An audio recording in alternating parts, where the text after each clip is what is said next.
بسم اللہ الرحمن الرحیم۔ السلام علیکم۔ اخلاص کسے کہتے ہیں؟ جنید بغدادی کہتے ہیں کہ میں نے اخلاص ایک حجام سے سیکھا۔ ایک میرے استاد نے کہا کہ تمہارے بال بہت بڑھ گئے ہیں، اب کٹوا کے آنا۔ پیسے کوئی تھے نہیں پاس میں۔ حجام کی دکان کے سامنے پہنچے تو وہ گاہک کے بال کاٹ رہا تھا۔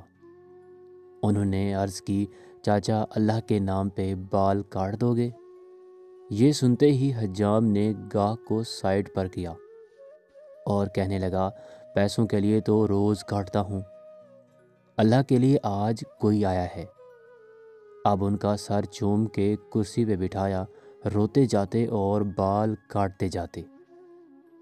حضرت جنید بغدادی نے سوچا کہ زندگی میں جب کبھی پیسے ہوئے تو ان کو ضرور کچھ دوں گا۔ عرصہ گزر گیا، یہ بڑے صوفی بزرگ بن گئے۔